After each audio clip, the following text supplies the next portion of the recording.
안녕하세요. 한류의 신과 해외 반응을 소개하는 한류클래스TV입니다. 오늘은 태국의 못 말리는 동궁사랑에 대해 이야기해보고 이 드라마에 열광하는 태국 시청자 반응까지 살펴보겠습니다. 태국 유튜브 공식 홈페이지에 들어가면 첫 대문에 올라와 있는 영상이 바로 태국 오컬트 드라마의 예고편 영상입니다. 그 정도로 태국은 오컬트 장르에 열광하는 나라입니다. 지난해 파묘가 동남아시아 영화시장을 점령했을 때 가장 뜨거웠던 나라가 바로 태국과 인도네시아입니다. 동남아시아에서 오컬트 장르가 인기가 있고 많이 제작하는 이유는 두 가지 이유가 가장 큽니다. 일단 사계절이 무더운 여름이라 더위를 식힐 오싹한 컨텐츠가 필수적으로 필요하고, 두 번째는 비교적 다른 장르에 비해서 크게 제작비가 들지 않았기 때문입니다. 그러나 이제 영화 드라마 시장에서 오컬트 시장이 특수 분장의 개념의 제작이 아니라 CG와 VFX로 전환되는 상황이라 오컬트 영화 드라마로 자국에서만큼은 재미를 봤던 동남아시아 콘텐츠 제작자들이 위기에 직면한 건 사실입니다. 지난번 이야기했지만 태국은 넷플릭스에서 4년 동안 우리 돈 3천억 원을 투입해서 요즘 드라마를 많이 생산하고 있습니다. 아마도 조만간 태국에서도 조금 진화한 오컬트 장르가 제작되지 않을까 개인적인 생각을 해봅니다. 오늘 일자 플리시페토를 넷플릭스 태국 1일 순위를 보면 1위를 동궁이 굳건히 지키고 있습니다. 태국은 첫날부터 오늘까지 한국 넷플릭스에서도 김 부장이 밀려 2위로 떨어진 동궁이 태국에서는 흔들리지 않습니다. 결국 오늘 날짜 전세계 1일 순위에서 동궁이 유일하게 1위에 오른 나라이기도 합니다. 태국은 방콕 시내에 동궁 세트장을 만들어 시청자들이 체험할 수 있게 하고 있는데, 일단 이 소식을 전하는 태국 언론의 기사부터 살펴보겠습니다. 송화 동궁의 저주받은 왕국 종료까지 이제 단 3일 남았습니다. 넷플릭스가 송화 지역 한복판에 저주받은 왕궁을 재현하며 새로운 화제를 불러일으키고 있습니다. 이는 첫 주 만에 태국 1위, 글로벌 비영어권 시리즈 2위를 차지하며 흥행 돌풍을 일으킨 넷플릭스 한국 오리지널 사극 동궁을 홍보하기 위한 팝업 이벤트입니다. 이번 행사는 오픈 후 단 72시간 만에 4,000명이 넘는 방문객을 끌어모았으며 오는 7월 26일까지 운영될 예정입니다.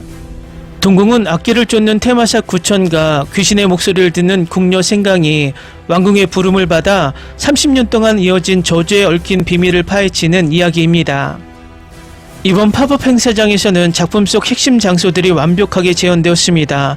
저주의 흔적이 가득한 동궁정 외관부터 이승과 저승을 연결하는 신비로운 연못, 그리고 몽환적이고 초자연적인 분위기를 자아내는 망자의 세계존까지 고스란히 담아내 몰입감을 더했습니다.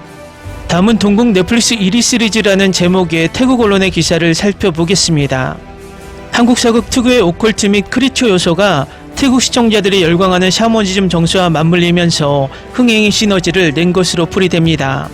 이 덕분에 남주혁과 노윤서 주연의 넷플릭스 오리지널 시리즈 동궁은 공개 직후 태국 넷플릭스 시청 순위 1위를 차지한 데 이어 수일째 정상을 지키고 있습니다. 하지만 명쾌하지 않는 전개와 시즌2를 염두에 둔 듯한 떡밥성 연출 때문에 정주행을 마친 후에도 고개를 갸웃거리는 시청자가 적지 않을 것으로 보입니다. 특히 도대체 누가 누구를 죽인 것인가, 궁궐을 뒤덮은 이 비극의 진짜 배우는 누구인가라는 핵심 의문이 남습니다. 이에 동궁을 완결까지 보고도 가시지 않는 의문점을 명쾌하게 해결해드리고자 합니다. 역대 세자들을 차례로 죽음으로 몰고 간 인물들의 살해 동기와 숨겨진 타임라인을 일목요연하게 정리해보았습니다. 시즌2를 위해 남겨둔 미해결 떡밥들, 결국 동궁전을 뒤덮은 저주의 진짜 배우가 누구인지는 밝혀졌지만 여전히 찜찜하게 남아있는 미해결 의문점들이 한둘이 아닙니다. 대표적으로 다음과 같은 떡밥들이 해결되지 않는 채 막을 내렸습니다. 차기 세자 자리는 누가 차지할 것인가? 왕의 아들들이 모두 세상을 떠났고 남동생의 아들인 익상궁마저 불구가 되어버린 상황에서 다음 왕위를 이어받을 후계자가 전무합니다.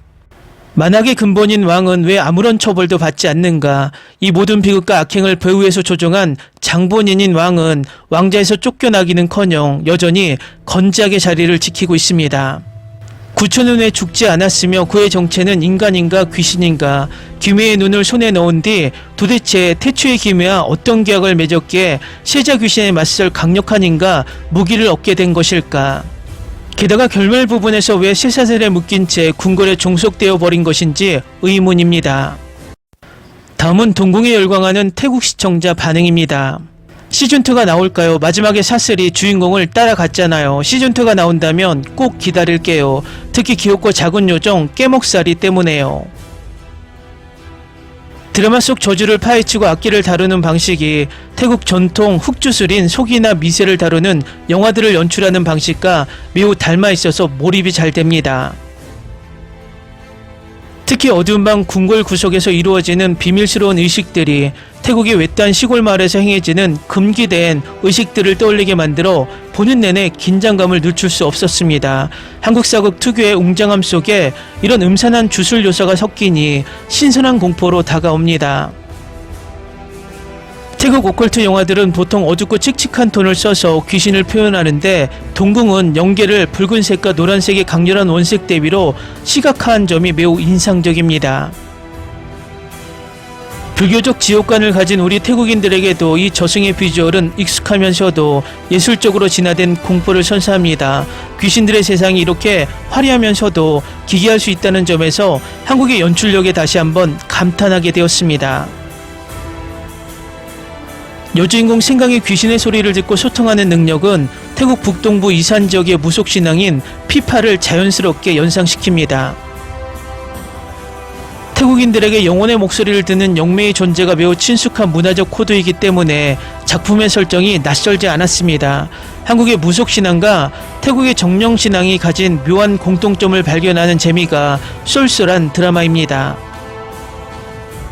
영화 랑종이 날 것 그대로의 다큐멘터리 형식으로 가문대도로 내려오는 저주의 끔찍함을 사실적으로 묘사했다면 동궁은 조선이라는 가상의 세련된 왕실을 배경으로 저주를 고급스럽게 풀어냅니다. 두 작품 모두 인간이 감당할 수 없는 거대한 악의 기운을 다루고 있지만 동궁은 화려한 시각 효과와 액션을 결합해 대중성을 더 잘 살린 것 같습니다. 무서운 장면에 약한 사람도 서사적 매력 덕분에 끝까지 볼 수 있는 웰메이드 작품입니다. 태국 불교 기반의 호러에서는 악행을 저지르면 반드시 그에 상응하는 끔찍한 대가를 치른다는 카르마가 중심이 됩니다. 반면 동궁은 억울하게 죽은 귀신들의 사연과 슬픔, 즉 한국 특유의 한이라는 정서가 저주의 원동력이 된다는 점이 흥미로웠습니다. 귀신을 단순히 처단해야 할 절대악으로 안고 그들의 억울함을 추적해 나가는 서사 구조가 매우 깊이 있게 느껴집니다. 태국에도 왕실이나 고위 귀족 가문의 권력 암투를 다룬 호러 기담이 많은데 동궁은 왕세자들의 연쇄 의문사와 연못 귀신의 저주를 엮고 미스터리를 극대화했습니다. 왕실의 품격 뒤에 숨겨진 인간의 추악한 욕망이 저주를 부른다는 설정은 언제 봐도 매력적입니다. 단순한 공포물을 넘어 픽션 사극이 줄 수 있는 최고의 긴장감을 선사하는 스토리라인입니다. 최근 넷플릭스에서 유행했던 태국 학교 호러 시리즈들이 현대적인 공간에서 자극적이고 잔인한 고의 연출에 집중했다면 동궁은 고전적인 조선궁궐의 미학을 극대화했습니다.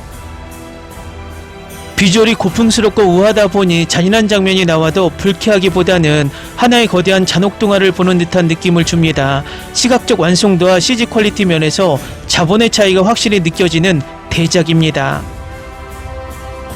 그동안 태국 콘텐츠에서 자주 보던 좀비나 전통 귀신 피크라항, 피뿌롭 등과는 완전히 다른 한국 설화 속 귀매들의 디자인이 매우 신선했습니다. 한국의 기담을 현대적이고도 독창적인 크리처물로 재해석한 비주얼 기획력이 돋보입니다. 괴기스러우면서도 한국 고유의 민속적 색채가 묻어있어 해외 시청자들에게 신비감을 주기에 충분합니다. 8부작의 짧은 전개 동안 동궁에 얽힌 거대한 비밀의 서막을 성공적으로 열었고 결말부 역시 다음 이야기를 궁금하게 만들며 끝났습니다. 태국 소셜미디어에서는 벌써부터 시즌2 제작을 촉구하는 글과 다양한 세계관 분석 시나리오를 쏟아내고 있습니다. 동양풍 무속 판타지의 새로운 지평을 연 작품인 만큼 더 확장된 세계관으로 빠르게 돌아오기를 기대합니다. 재밌게 잘 보셨나요? 여러분의 구독, 좋아요, 댓글, 알림 설정은 영상 제작에 큰 힘이 됩니다. 이 영상을 보신 모든 분들 항상 대박 나시고 행복하시길 바랍니다.